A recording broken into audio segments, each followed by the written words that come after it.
I want you to imagine a cultural practice that is so widely despised by the general public that it's actively mocked in the streets. Oh, like a total embarrassment. Exactly. We are talking about something viewed as this barbaric, embarrassing relic of a primitive past, right? Something the educated class believes is literally holding your country back from the modern world. Right, the ultimate ball and chain. Yes. Yeah. But now I want you to imagine how that exact same practice could be completely rebranded just a few decades later into the sacred, untouchable spiritual soul of your entire nation. I mean, it sounds completely impossible, right? You don't just flip a switch on a country's collective psychology like that. No, you really don't.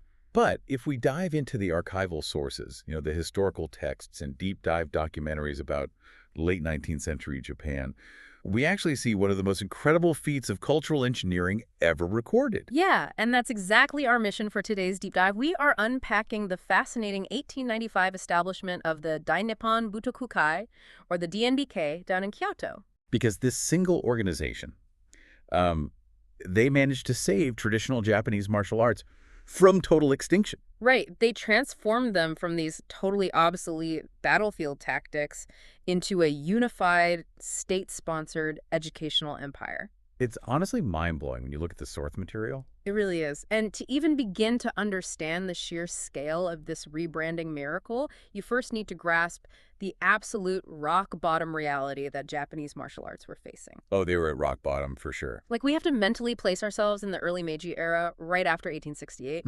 Before this point, Japan had been locked down under the Tokugawa shogunate for over 2.5 centuries. Right, an isolated, deeply traditional society. Yeah, governed by a strict caste system where the samurai sat at the very top. But then, the arrival of Western powers with these advanced steam-powered warships that just shatters that reality entirely. Completely shatters it. The shogunate collapses, the Meiji modernization begins, and the nation's new leaders realize they are, technologically speaking, centuries behind the West. Which leads to that famous slogan, right? Yeah, the overarching national slogan literally becomes, "Leave Asia, enter Europe, WWII." WWII. Exactly. The entire country goes into this desperate scramble to import Western industry, political structures, clothing, and, secular education. Right. And when a country decides it needs to completely rewrite its identity overnight, that old identity suddenly becomes a massive liability. Oh, absolutely. It's not just that traditional martial arts weren't celebrated anymore. I mean, they were viewed with absolute disdain. The samurai class, which only made up about 5 or 6% of the population to begin with, became the ultimate symbol of that old, backward Japan. The Japan that the new government wanted to erase. So the government, they systematically stripped them of their power. Right. Their hereditary stipends were cut off. Their political authority was totally dissolved. And the most devastating blow came in 1876 when the government issued the Heitorei. The sword abolition edict. Exactly. This law literally made it a crime for former samurai to carry their katanas in public. Okay, let's unpack this for a second, because it's basically like trying to sell chainmail in the age of gunpowder, That's a perfect way to put it. The tech is just dead. If the battlefields are suddenly modernized with imported firearms and conscript armies, the fundamental utility of learning how to use a sword just vanishes. It completely evaporates. We have to remember what these martial arts actually were at the time. Like, we aren't talking about the modern sports you might see in the Olympics today. Right. These weren't after-school clubs. No, these were jujitsu arts. Traditional jujitsu and kajutsu were designed exclusively for surviving feudal combat. Right. They were highly lethal systems built for slicing through heavy armor, snapping joints, and dispatching opponents on a battlefield. There was no, overarching philosophy of self-improvement, right? None. The goal was simply survival. Which means when the battlefield changes, the skill set becomes worthless. Entirely worthless. And the archival sources, they paint an incredibly bleak picture of this era. Yeah, I was reading that. You had these highly skilled, formidable martial arts masters who had spent decades perfecting these lethal techniques, and they're suddenly reduced to absolute poverty. Just barely scraping by. Yeah, they were forced to put on these cheap, sensationalized street performances just to get enough coins to buy food. The dojos across the country were bankrupt, the floorboards were rotting, the training halls were completely empty. They were on the absolute brink of total extinction. Exactly. But see, this is what I don't get. If the samurai were stripped of their power, and the culture at large actively hated the old ways because they were so desperate to be seen as civilized and modern by the West. Right. How on earth did anyone convince the public to start practicing these dead arts again? Well, you can't just mandate a cultural shift through legislation, right? To change a national psychology that deeply, you need a massive geopolitical shock. Okay. You need a catalyst that completely rewires how a nation views itself on the global stage. And what was that shock? It was the First Sino-Japanese War, which erupted in 1894. Japan goes to war with the Qing dynasty of China. And at the time, many Western observers assumed China's sheer size and historical dominance would just crush the Japanese military. Sure, that makes sense on paper. But to the absolute shock of the global community, Japan wins. And they win decisively. Because their rapid, obsessive modernization actually worked. Exactly. They utilized the telegraph lines they had built, the steam-powered navy they had developed, and that modern conscript army they had trained using Western tactics. Spot on. This victory proved to the world that Japan was a modern military power to be reckoned with. But internally, the psychological effect was even more profound. It must have been a huge confidence boost. It triggered a massive countrywide surge of nationalist pride. The national mindset shifted away from leave Asia, enter Europe. They adopted a new rallying cry. Enrich the country, strengthen the army, Fukoku Kyohei. Okay, here's where it gets really interesting. Winning a modern war using rifles and telegraphs is exactly what made the country nostalgic for the sword. Yes. What's fascinating here is how the Japanese government realized they could weaponize this historical culture to boost national morale. Wow. Once the country felt secure in its modern military strength, once they proved they could beat the West at its own game, they stopped exclusively worshiping Western civilization. They started looking inward. Precisely. Yeah. They began looking inward, searching for their own unique cultural identity. And this newfound confidence, it provided the perfect political soil for a martial arts revival. But emotions and nostalgia aren't enough to save a dying art form, You can't just have a vague feeling of national pride and expect bankrupt dojos to suddenly fill up with paying students. No, definitely not. This nationalist energy needed a physical vehicle to capture the public's imagination. It needed a highly calculated institution. And that brings us to a master plan hatched in Kyoto in February of 1895. Okay, who was behind this? The driving force was a Kyoto tax collector named Toriumi Hiroki. A tax collector? Yeah, a tax collector. But he recognized that there was an incredible, once-in-a-lifetime PR opportunity approaching. The year 1895 marks the 1100th anniversary of Emperor Kanmu founding the ancient capital of Kyoto. Oh, wow. So the entire city was gearing up for massive historical celebrations. Toriumi met with a group of influential allies to capitalize on this exact moment. So they decided to launch a new organization while the whole country was already looking backward at their own history. That's brilliant. It really was. His vision was the creation of the Dai Nippon Butokukai, which translates to the Greater Japan Martial Virtue Society. The DNBK. Right. But Toriumi and his allies knew that a brand new organization founded in 1895 wouldn't command any inherent respect. No, of course not. They could just hang up a sign and declare themselves the absolute authority on martial arts. So to legitimize this new society, they brilliantly linked it to the year 796 AD. Wait, how do you take a startup organization and instantly manufacture 1,000 years of history? Through sheer architectural and symbolic audacity. They built a massive, imposing new martial arts hall at the newly constructed Heian Shrine in Kyoto. And they deliberately named it the Butokuden. The Butokuden? Yeah. This wasn't a random name. It was a direct invocation of the ancient Butokuden from the 8th century, which was a sacred hall where legendary warriors once performed their martial skills directly for the ancient emperors. It's basically like a brand new tech startup renting out a medieval castle so they can pretend they've been in business for centuries. There's exactly what it was. It was pure cultural engineering executed flawlessly. By tying an organization created in 1895 to a physical building named after an 8th century legend, they instantly made the public feel like this was an unbroken 3,000-year-old sacred imperial tradition. That is wild. The illusion of ancient authority was established overnight. Exactly. But even with a grand new headquarters and historical authority, they still faced a massive hurdle, right? Yeah. Because how do you get the modern educated public parents, school teachers, government officials to actually accept martial arts when they still remember them as the violent, primitive tactics of street thugs? Well, the DNBK understood that you couldn't sell battlefield slaughter to a modernizing society. The answer was a massive, systematic, spiritual rebrand. A rebrand. Yeah, and this is where the survival of these arts was truly secured. They initiated a fundamental shift in the very mechanics and purpose of martial arts. They transitioned the arts from jujutsu to do. From the practical technique to the spiritual path. Right. How did that actually work in practice, though?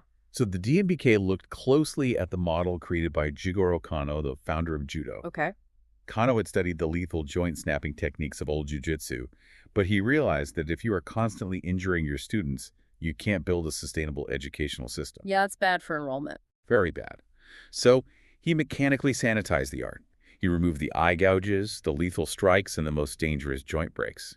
He repackaged the remaining throws and grapples as a tool for physical education and human development. I see. The DNBK took Kano's concept and applied it on a national scale. So they took all these chaotic, highly secretive local styles that had existed for centuries each with their own deadly tricks and forced them under one overarching polite philosophy. Exactly. They called this unifying philosophy the Japanese spirit, or Nihonsation. Under the DNBK's mandate, Kenjutsu, the lethal art of the sword, was systematically modified and officially became Kendo, the way of the sword. Kyujutsu, the art of the bow, became Kyudo. The objective was no longer killing an enemy on a muddy battlefield. Not at all. The ultimate opponent became your own ego. The entire curriculum shifted. The physical struggle of the martial art was reframed as a forge to temper your character, to build moral resilience, and to cultivate civic discipline. Wow. It wasn't about slicing through armor anymore. It was about perfecting your own soul. So what does this all mean? Like, by taking these arts off the battlefield, mechanically stripping away the lethal techniques, and putting them into a polite school curriculum, didn't they just file off the edges? What do you mean? I mean, did they sacrifice the reality of actual combat just to look respectable to the Ministry of Education? Well, this raises an important question, and it's one that caused deep, bitter fractures among martial artists at the time. I bet. Many old masters felt the arts were being fundamentally ruined. They were sanitized. But that sanitization is exactly what allowed the DNBK to succeed. By making the arts safe and morally uplifting, the DNBK was able to mandate martial arts as a core educational subject in public schools across the entire country. Oh, wow. They basically traded battlefield lethality for cultural immortality. But how did they get those proud, independent, old masters to agree to this? Yeah. These guys used to run their own secret schools and hated outsiders. You can't just tell them to water down their life's work. You bring them into the fold through status and money. Of course. The DNBK created a universal ranking system that superseded all the old clan lineages. They established state-recognized titles: Renshi for the proficient, Kyoshi for the teachers, and Hanshi for the absolute highest tier of exemplary masters. But it wasn't just a fancy certificate they were handing out to stroke their egos, right? None at all. The historical record shows that if you achieved the rank of Hanshi from the DNBK, you received a substantial lifetime pension directly from the government. Wow. So they literally bought the loyalty of the country's most dangerous men. Exactly. If you wanted financial security and national respect, you had to play ball with the DNBK. You had to adopt their spiritual curriculum and abandon your old, secretive ways. The economic incentive was undeniable. But this is where we have to recognize a crucial shift in the narrative. The DNBK wasn't just a grassroots club making rules for hobbyists. This was a massive state-sponsored machine. Right. And as the decades rolled on, that centralized machine would be utilized for a much darker purpose. Because if you dig into the founders, the DNBK was sanctioned from the very top of the Japanese hierarchy right from its inception, wasn't it? Oh, the elite backing was there from day one. Prince Komatsu Akihito, who was an army general and a prominent member of the imperial family, served as its first president. So the ties between the martial arts world and the military state were basically baked into the foundation. 100%. And as we move into the 1930s and eventually World War II, those ties become absolute chains. The timeline is honestly chilling. By 1942, as Japan is deeply entrenched in the Pacific War, the DNBK is completely co-opted by the state. It is entirely reorganized. Right. The sitting Prime Minister of Japan, General Hideki Tojo, personally takes over as president of the organization. I mean, let that sink in for a second. The military dictator leading the country into World War II is now directly running the Martial Arts Federation. And the integration goes even deeper than that. The DNBK is restructured to be jointly managed by 5 separate government ministries, including the Ministry of the Army and the Ministry of the Navy. The headquarters is literally moved out of the cultural center of Kyoto and relocated directly into government offices in Tokyo. And the membership numbers from the sources are just staggering. By this point, because it was mandated in schools and civic organizations, the DNBK swells to 2.24 million members. At this stage, it completely ceased to be an educational body for self-improvement. It transformed into a massive apparatus for imperial indoctrination. The dojos became centers for enforcing Kokutai ideology. Kokutai, the concept of the national polity. Right. This is the ideology where the emperor is viewed as the divine center of the state, and the individual citizen fundamentally has no value outside of their service to that center. Exactly. The DNBK was tasked with preparing a civilian militia for total war. And the sources give us a terrifying look at how this ideological shift was executed. Yeah, there's that specific article, right? Yes, published in 1943 in the DNBK's official magazine, Butoku, written by one of their directors, Saburo Ishii. And reading that text today as an impartial artifact, it is a masterclass in psychological mobilization. Like, how do you convince millions of civilians to willingly march toward death? Ishii's rhetoric provides the blueprint. In 1943, the war is turning heavily against Japan. The leadership knows they cannot mathematically outproduce the industrial might of the United States or Britain. Right. They don't have the steel, the oil, or the ships. Exactly. So Ishii argues that Japan possesses an invisible, invincible weapon that the materialistic West fundamentally lacks. The Bushido spirit. He points directly to that 3,000-year unbroken spiritual history, the exact myth that the DNBK had engineered back in 1895, and he claims it is an insurmountable military advantage. Wow. He pushes for a martial spirit for all citizens movement. He explicitly demands that this fighting spirit be adopted by every single civilian, whether they actually practice in a physical dojo or not. It's total psychological integration. He's Right. basically saying that sweeping your kitchen or working in a factory needs to be done with the exact same lethal intensity as a samurai drawing a sword. If we connect this to the bigger picture, it reveals the ultimate tragedy of what the state did to these ancient practices. They took deep, highly personal spiritual traditions and completely inverted them for political gain. For example, the sources detail the ancient Yamabushi, right, the mountain hermits of Japan. Yes, the ascetics who were famous for standing under freezing waterfalls deep in the mountains. Right. That practice, known as Takigyo, was originally about intense personal asceticism. The hermits endured immense physical pain and blistering cold to conquer their own internal fear of death. It was an inward journey. Exactly. The goal was to cut away their ego so they could achieve personal spiritual enlightenment. But the World War II state hijacked that exact psychological conditioning. They twisted the mechanism entirely. Instead of enduring hardship to find personal enlightenment, the state demanded that citizens endure irrational, agonizing suffering just to prove their blind obedience to the emperor. It's so dark. They weaponized the concept of endurance to strip away individuality entirely. I mean, the archival texts describe these grueling, hours-long martial arts training sessions in the suffocating, dangerous heat of the Japanese summer. And during these drills, drinking water was strictly forbidden. Because asking for water was no longer viewed as a biological necessity to keep your body functioning, Yeah. the DNBK framed the desire for water as a moral failing. A betrayal of the martial spirit. Exactly. They instilled the belief that enduring physical destruction, pushing your body past the point of collapse without complaining, was the highest possible expression of loyalty. They successfully decoupled the philosophy of martial arts from the actual physical practice. You didn't need to spend 10 years mastering a complex sword technique. You just needed to blindly obey the state with the exact same absolute, unquestioning loyalty that a medieval samurai supposedly showed their feudal lord. And that total weaponization of the culture led directly to a catastrophic defeat. Right. When Japan finally surrenders in 1945, the Allied occupation forces the GHQ step in to dismantle the war machine. And when they look at the societal infrastructure of Japan, they immediately identify the DNBK. Because the GHQ didn't look at these martial arts dojos and see quaint cultural heritage sites teaching kids how to politely bow and respect their elders. Not at all. They saw the exact ideological engines that had mass-produced the fanatical militarism they had just fought a brutal island-hopping war against. To the Allies, the DNBK wasn't a sports club.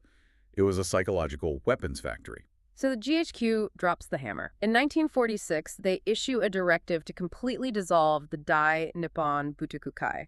They confiscate all of its assets. They systematically purge over 1,300 of its officials from any public office. Furthermore, they issued a sweeping nationwide ban on the practice of all Japanese martial arts. Judo, kendo, kyudo, naginata, everything that had been touched and formalized by the DNBK was outlawed and driven completely underground. The dojos were shuttered once again. It is an incredible full-circle journey. We started with destitute street performers and dying combat techniques in the 1870s. Yeah.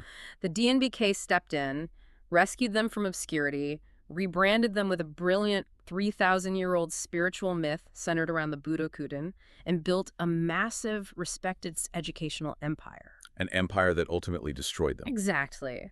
That very success allowed them to be co-opted into a terrifying tool for total war, which ultimately led to their complete destruction by the Allies. It is a legacy defined entirely by paradoxes. They preserved arts that undoubtedly would have been lost to the relentless pace of Meiji modernization, but they also weaponized those same arts to fuel a devastating global conflict. The survival of the techniques came at the cost of their original soul. And the relevance of this history is still living and breathing today. The GHQ ban was eventually lifted in the 1950s as Japan transitioned into a peaceful democracy, but the DNBK was never allowed to return to its former power. No, but the framework they built survived. Exactly. The next time you walk past a local martial arts class, whether it's in Tokyo, New York, or London, and you see kids learning how to bow, sweep the floor, and build their moral character, rather than learning how to snap a joint, you are looking at the direct, living legacy of that massive 1895 cultural engineering project. The modern perception of martial arts as a path to self-improvement is entirely a product of that specific historical moment. Which leaves us with a lingering what if that I want you to mull over long after this deep dive ends.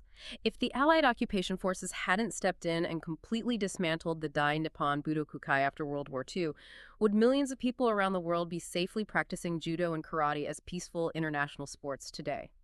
Or did the total destruction of the DNBK actually save the soul of Japanese martial arts, freeing them from the suffocating grip of the state so they could finally belong to the world?